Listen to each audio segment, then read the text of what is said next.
19. Akhwat yang SMA ada berapa orang? 1, 2, 3, 4, 5, 6, 7, 8, 9,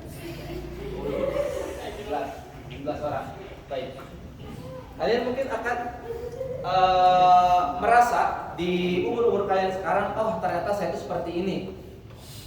Ketika kalian di umur-umur SMP, main, ya, main. Kemudian ketika memasuki fase remaja yang biasanya kalau misalkan kita gambarkan di sekolahan itu di fase SMA, kalian mulai menemukan jati diri kalian. Oh, saya tuh ternyata orangnya pemberani.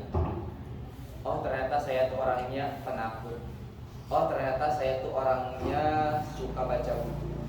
Oh, ternyata, dan itu baru sadar di umur SMA. Mungkin dari kecil dia dibiasakan membaca buku, tapi dia belum paham. Ketika baru SMA, oh ternyata saya nyaman ya baca buku. Oh, ini kesukaan saya. Oh, ini hobi saya. Makanya kemarin waktu itu pernah sampaikan, anak tanya berulang kali tentang hobi. Anak tanya, apa hobi kamu? Jawabannya A. Apa hobi kamu? Jawabannya ini. Kemudian tidak berselang lama, sekitar beberapa bulan kemudian atau 1 tahun kemudian, anak tanya lagi, apa hobi kamu? Dijawab dengan jawaban yang berbeda. Kenapa bisa? Karena dia mulai menentukan jati diri dia. Dan dimulai biasanya ketika memasuki jenjang SMA, akan memasuki jenjang SMA. Kelas 3 SMP sudah mulai, ya. Tapi nggak semuanya. Biasanya ketika SMA itu pun ada yang kelas 2, kelas 3 beda-beda. Ada bahkan yang nggak sama sekali menemukan jati dirinya. Dia nggak tahu, terombang-ambing karena dengan sebab sosial media. Nah, makanya kita perlu membangun identitas diri kita. Identitas yang benar itu seperti apa? Jangan sampai kita membangun identitas diri kita hanya dengan followers. Kita membangun identitas diri kita karena dengan followers. Kayak misal contohnya, kita berupaya untuk memperbanyak followers dan kita memperkenalkan kepada mereka bahwasanya kita seperti ini loh. Ya tadi kita sebutkan sebagai tools, ya.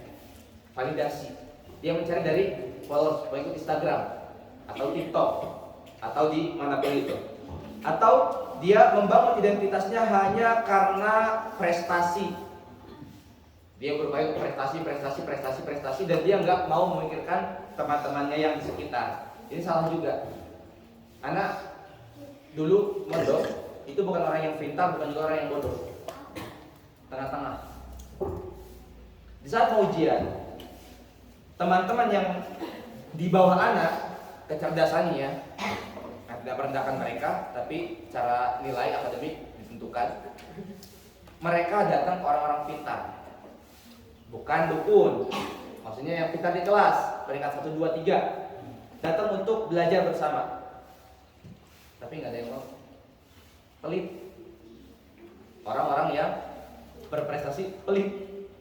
Dia nggak mau belajar, khawatir tersaingi. Anak sebagai orang yang tengah-tengah, nggak terlalu pintar, nggak terlalu bodoh, anak belajar sama teman anak. Yuk yang nggak paham, mereka datang ke anak nggak ngajak ya, mereka datang ke anak, belajar yuk. Ayo boleh, kita duduk bareng. Dan dengan pedenya anak menjelaskan pelajaran yang anak nggak paham. Kebayang? Dari situ anak belajar. Ketika anak nggak paham, anak benar-benar nggak paham. Tapi teman anak kebetulan nggak paham juga hal yang sama. Akhirnya anak baca, anak terjemahkan. Ketika anak baca, terjemahkan. Oh ini maksudnya. Karena diulang lagi pelajarannya. Makanya pelajaran itu diulang, semakin diulang semakin bertambah. Makanya mari kita ulang tafsir dari juz amma. Karena banyak sekali ilmu yang mungkin kita ada ilmu baru lagi, ya. Alhamdulillah. Maka kalau kalian nggak paham pelajaran, coba baca ulang pelajarannya. Nggak paham baca ulang, baca ulang sampai kalian paham. Kalau nggak paham datang ke guru kalian, ini bagaimana penjelasannya. Kemudian yang berikutnya mencari identitas atau membangun identitas. Ini yang salah-salah yang disebutkan ya. Yang mencari dari pacar. Membangun identitas dari pacar. Pacar itu akan selalu mensupport kita. Betul atau betul? Kenapa? Nggak pacaran, jangan dicoba. Atau HTS.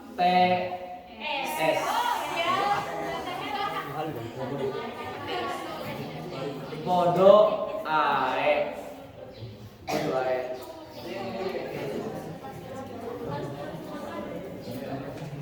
Karena kalau misalkan kita mengandalkan membangun identitas diri kita dari pacar, kita nggak bisa menemukan jati diri kita yang sesungguhnya. Kamu gini itu akan dibela. Kamu melakukan kesalahan akan dibela. Walaupun itu salah, walaupun dia tahu salah. Kenapa? Karena dia nggak mau pacarnya marah. Salah. Kemudian yang berikutnya membangun identitas hanya dari standar fisik. Oh fisiknya gini, oh keren, oh gini keren. Kalau misalkan gini, hidungnya nggak mancung, misalkan nggak keren, nggak cantik, nggak ganteng. Kata siapa? Hah? Kata siapa?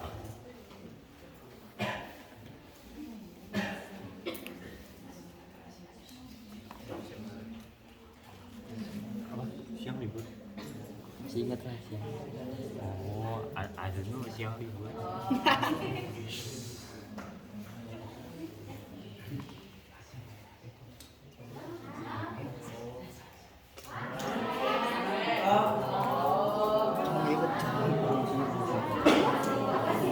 Sehingga standar fisik itu tidak bisa kita jadikan sebagai pembentukan identitas diri kita, nggak bisa.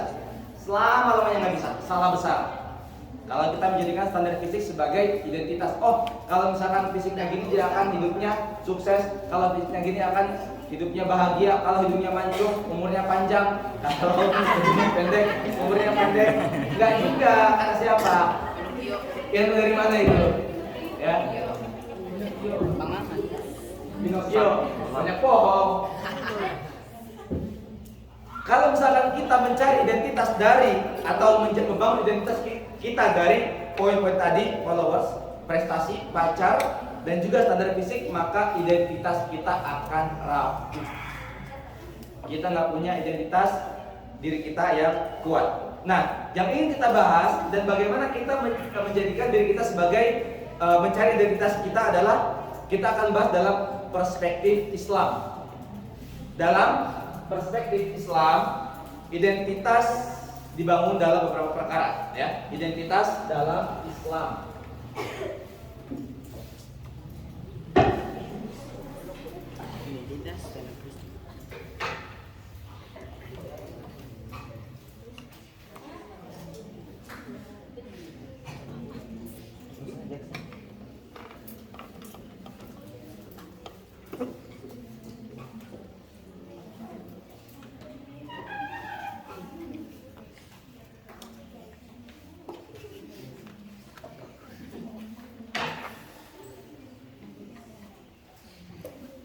identitas dalam Islam.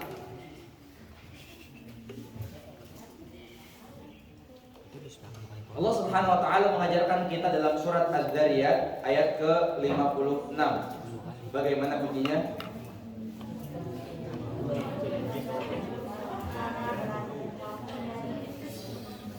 Bagaimana bunyinya? Az-Zariyat ayat 56. Wa khalaqul jinna wal insa illa liya'budun. Ini identitas pertama kita. Identitas pertama adalah kita adalah hamba Allah.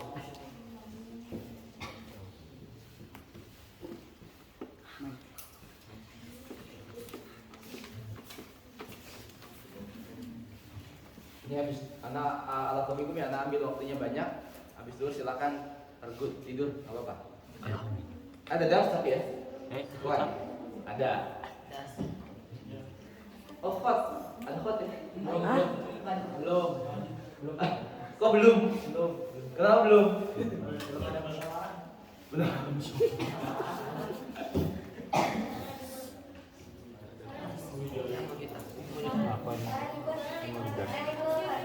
Pada libur.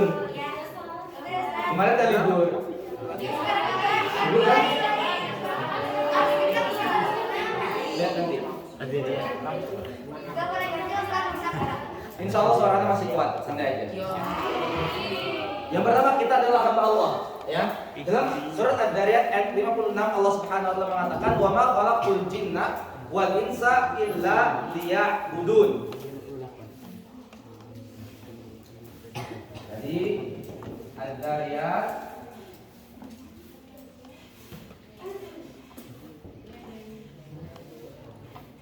ayat 58 56 ayat 56 Allah Subhanahu wa taala mengatakan tidaklah aku ciptakan jin dan manusia melainkan agar mereka beribadah kepadaku. Artinya kita ini hamba Allah. Kita harus mengenal diri kita, identitas diri kita yang pertama yang harus kita kenali adalah hamba Allah. Makanya dalam surat Az-Zariyat kita diajarkan tujuan hidup yang jelas.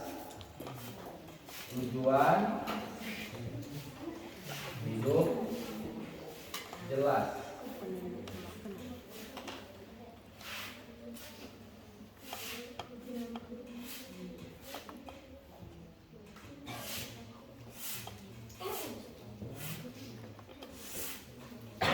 Bukan sekedar eksis, bukan sekedar tampil, bukan sekedar kita hidup di dunia. Enggak. Kita punya tujuan. Tujuannya apa? Beribadah kepada Allah. Dalam surat Az-Zariyat kita diajarkan untuk memiliki tujuan hidup yang jelas. Kamu kedepannya mau jadi apa? Tentukan dari sekarang. Dan perbuatan kamu, apa yang kamu kerja, banyak yang gak hadir deh. Siapa yang sakit? Abdul. Faisal. Aziz. Baiz. Ustaz Tatar. Semuanya sakit? Ustaz Tatar mana? Semuanya sakit? Kok ragu? Semuanya sakit? Enggak? Siapa yang enggak?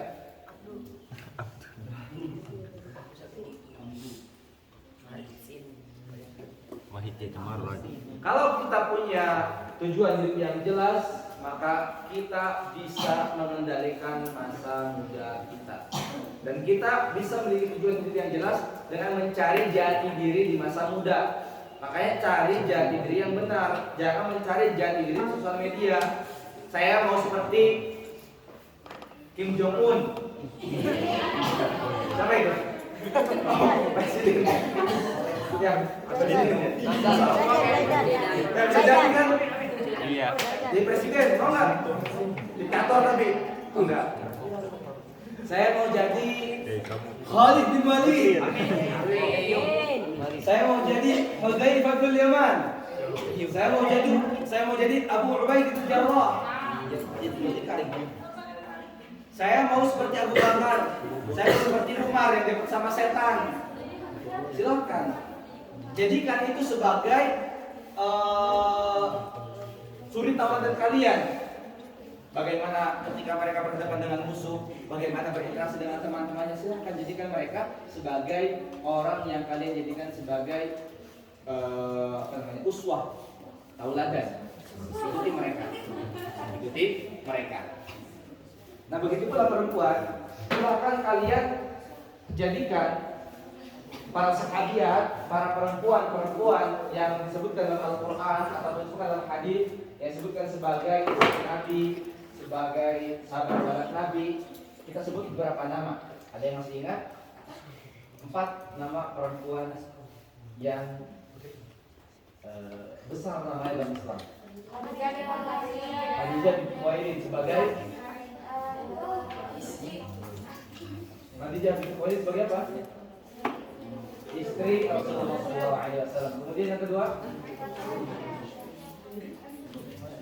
Aisyah, Maryam. Yang waktu itu kan awal-awal sebutkan.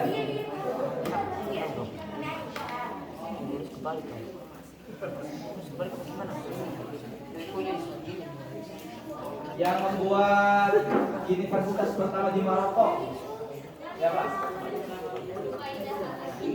Rufai, Fatimah Al-Fihriyah. Yang mendirikan universitas pertama di Maroko adalah orang perempuan, namanya Fatimah Al-Fihriyah. Dia yang mendirikan universitas pertama di Maroko dan masih ada sampai sekarang. Kemudian yang jadi dokter perawat siapa?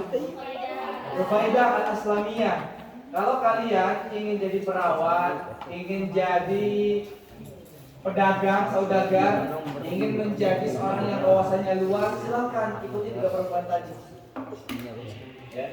Ada Fatimah Al-Fihriyah, dia yang mendirikan kampus pertama di Maroko. Nanti berpendidikan kan orangnya. Coba kalian cari sejarahnya tentang Fatimah Al-Fihriyah. Kemudian yang kedua, Rufaidah Al-Aslamiyah, seorang perempuan yang menjadi perawat atau bisa disebutkan dokter. Yang ini dokter silakan ya. Kalau ingin jadi saudagar silakan ya Ibunda Khadijah radhiyallahu anha dan juga banyak nama-nama lain seperti Aisyah radhiyallahu anha, Fatimah binti Muhammad sallallahu alaihi wasallam dan juga sahabat-sahabat yang lainnya. Kemudian identitas yang kedua yang disebutkan dalam Islam, kita adalah khalifah. Kita adalah khalifah.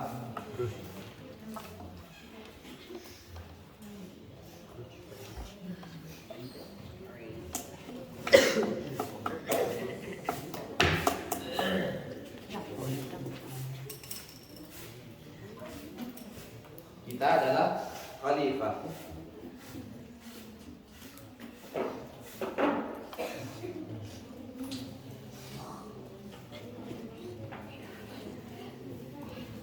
Kata Allah Subhanahu wa taala menceritakan dalam surat Al-Baqarah ayat 30.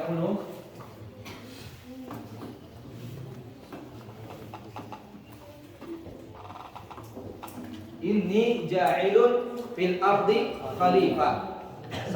Aku kata Allah Subhanahu wa taala akan menjadikan di muka bumi khalifah, seorang pemimpin. Dan kita adalah khalifah. Yang mana khalifah itu pasti punya misi.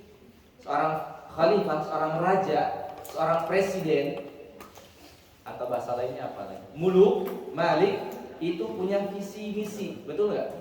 Gak mungkin seorang presiden, seorang raja mimpin sekedar mimpin, nggak punya visi misi, nggak mungkin. Maka kita diajarkan untuk punya misi.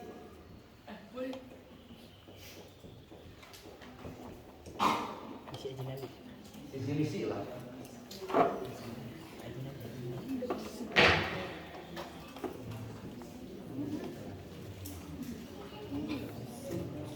Kita punya visi misi, tujuan kamu apa, kamu mau jadi ini, kemudian jelaskan bagaimana cara mendapatkannya dan sebagainya. Kalian harus punya visi misi untuk kedepannya sebagai masa depan kalian, bukan sekedar ikut arus.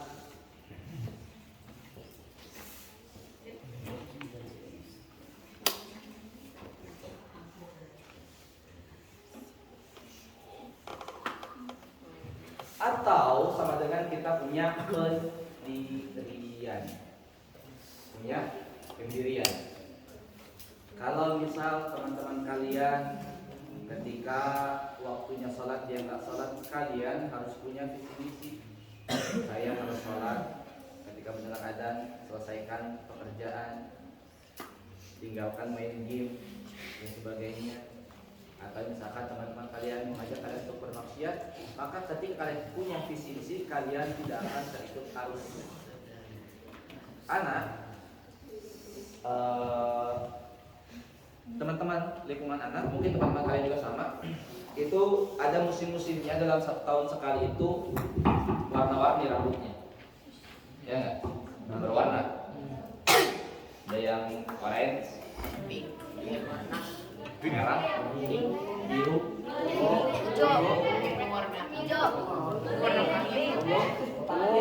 blonde, blonde, blonde. Blonde itu apa? Hah?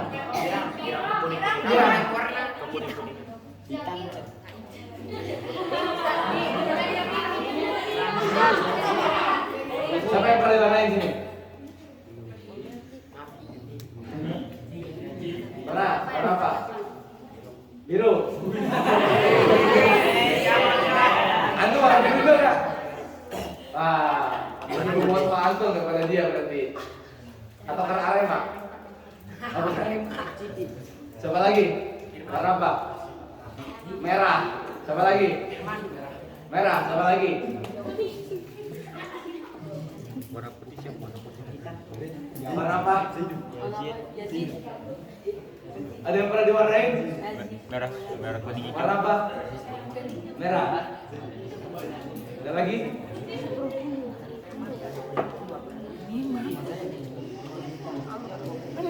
Warna apa? Ungu. Ungu. Ungu. Bener gak?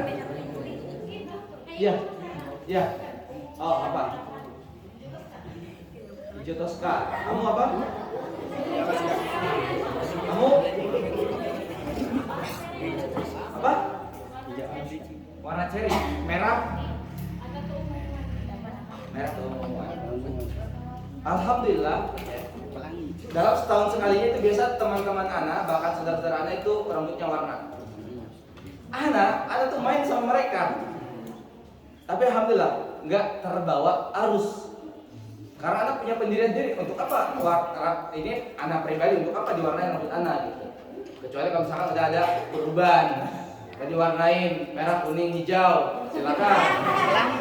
Depan merah, kuning tengah, hijau belakang. Silakan. Kalau nggak punya malu deh. Kemudian yang berikutnya yang harus kita perhatikan adalah nilai kita bukan dari manusia. Nilai kita bukan dari manusia. Dan kebanyakan kita ingin dapat nilai itu dari manusia ya. Padahal nilai kita bukan dari manusia.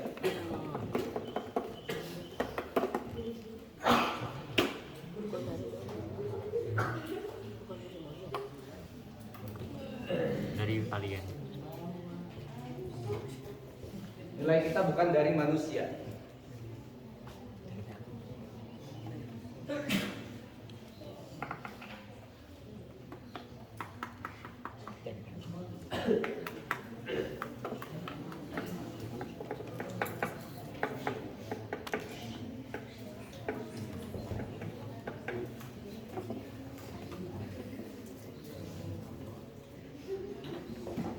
Allah Subhanahu. Sekarang hari apa sih? Oh iya, besok Ustaz Imam ya. Oh iya.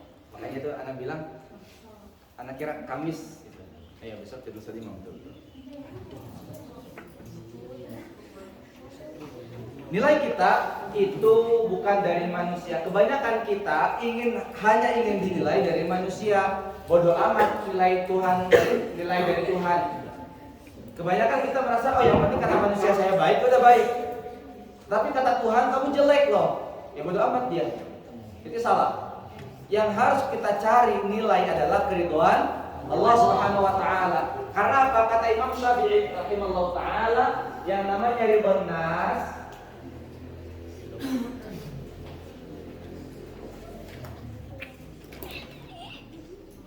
ghayatun la tudraku. Ridhon nas ghayatun la tudrak. Keriduan manusia, ridhon nas, keriduan manusia ghayatun, tujuan la tudrak, yang tidak akan pernah tercapai. Geser. Kata itu salah.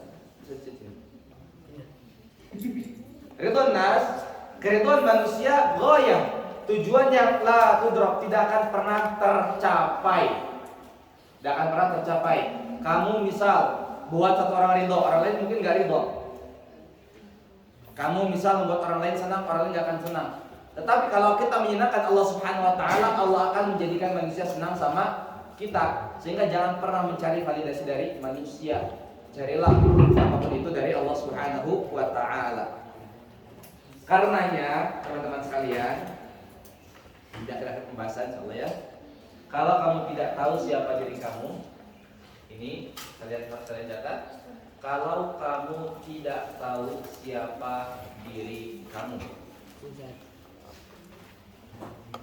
kalau kamu tidak tahu siapa diri kamu,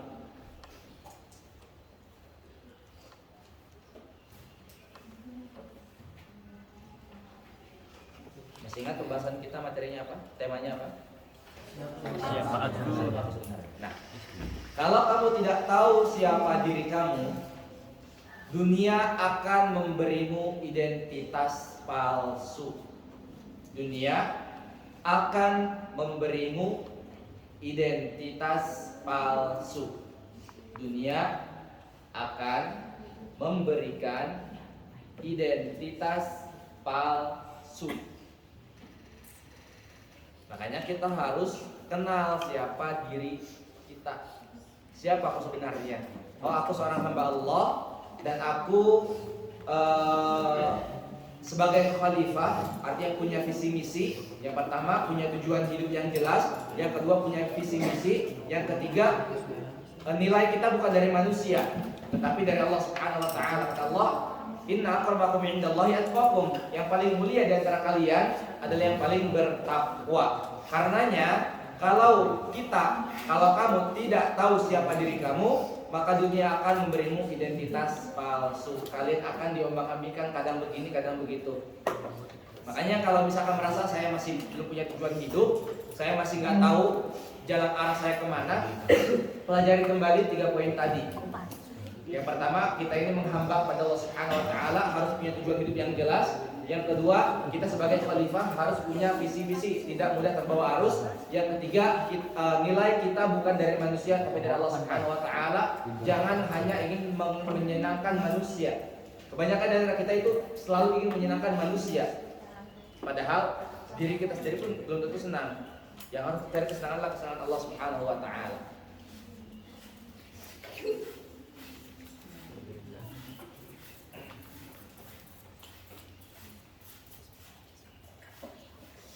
Ada ya sedikit yang disampaikan lagi. Nanti banyak juga yang merasa sedih ya, dengan berbagai macam alasannya. Sedih itu boleh, sedih boleh, nangis silahkan. Itu tandanya kamu masih manusia. Kalau nggak sedih, kalau nggak nangis, dipertanyakan apakah kamu manusia atau bukan. Laki-laki boleh nangis nggak? Boleh. Apa buktinya laki-laki boleh nangis? Yakub alaihissalam nangis karena kehilangan Nabi Yusuf. Bahkan nangisnya sampai buta. Nangis boleh. Rasulullah SAW sedih. Bahkan tahunnya itu disebut sebagai Amul Huzn, tahun kesedihan.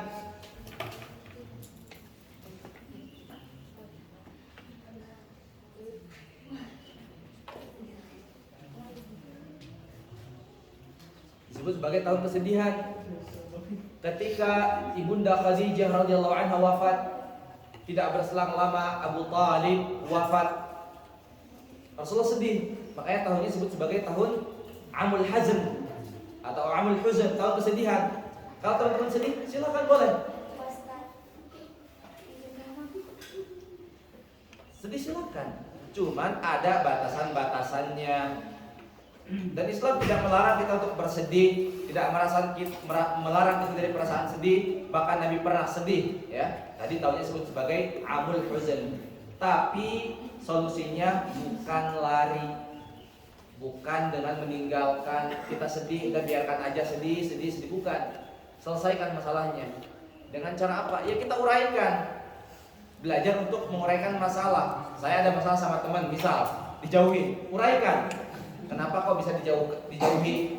Silakan diuraikan permasalahan kalian. Dan yang ingin saya sampaikan pada kalian, ada 3 hal praktis yang bisa kalian kerjakan untuk menemukan jati diri kalian. Yang pertama, kurangi validasi digital. Kurangi validasi digital. 3 hal praktis untuk menemukan jati diri. 3 hal praktis untuk menemukan jati diri. Yang pertama, kurangi validasi digital. Yang kedua, perbaiki sholat. Kadang manusia itu selalu merasa gak tenang, gak nyaman, hidupnya berantakan karena sholatnya masih berantakan. Kalau kita perbaiki sholat kita, Allah Subhanahu wa taala akan mencegah dari dengan sebab perbuatan sholat tersebut dari perbuatan mungkar. Makanya kata Allah Subhanahu wa taala, "Inna sholata tanha 'anil fahsya wal munkar." Salat itu mencegah seorang hamba dari perbuatan fahisya dan munkar. Kerjakan salat, perbaiki salat. Yang masih salatnya enggak tahu bacaannya, silakan perbaiki bacaannya. Yang gerakannya masih enggak benar, silakan perbaiki. Yang enggak tahu tanya, jangan diam. Yang salah itu ketika kita diam. Kemudian yang berikutnya, cari circle yang sehat. Cari circle yang sehat. Ini sering dibahas. Cari teman baik. Ada yang masih ingat dalam pelajaran akidah Anda menyebutkan tentang teman. Apa itu? Kriteria teman yang baik. As-sadiq,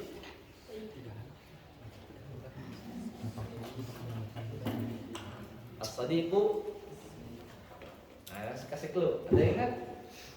Mana Pak? Silakan. Makasih hadiah lah. Langsung mikir.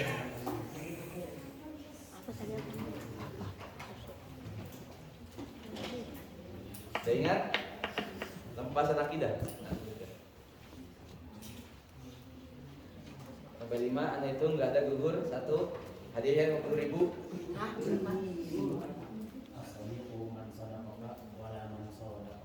Baik, Hasan. Nanti kantor. As-sadiq man sadaqaka. La man saddaqaka. Lurus sedikit. Ya. Teman adalah yang membenarkanmu. Ketika kamu salah, kamu dibenarkan, dituntun kamu. La man saddaqaka, bukan yang selalu membenarkan kamu. Mau salah benar, oh kamu benar. Saya mau gini-gini, benar nggak? Benar. Jalanin. Enggak. Tapi as-sadiq man sadaqaka la man saddaqaka. Teman yang benar adalah yang membenarkanmu, bukan yang selalu membenarkanmu.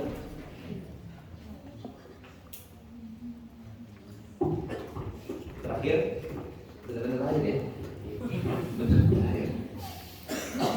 Terakhir yang ingin Anda sampaikan, silakan duduk dengan rapi, rapikan pakaiannya, dipakai kepala suaranya.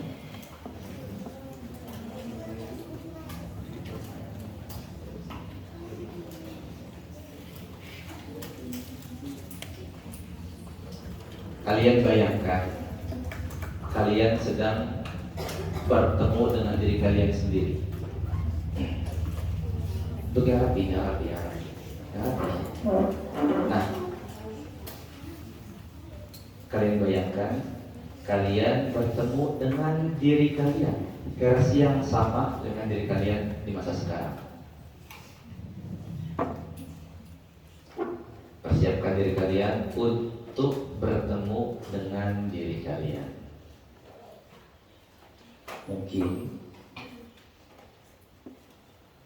ini bayangkan kalian sedang ngobrol sama diri kalian, ya, versi diri kalian yang betul-betul versi diri kalian. Kalian sedang berbicara dengan diri kalian. Mungkin selama ini kamu merasa tidak cukup. Mungkin kamu selama ini merasa tidak cukup tampan, tidak cukup cantik, tidak cukup pintar, tidak cukup sukses.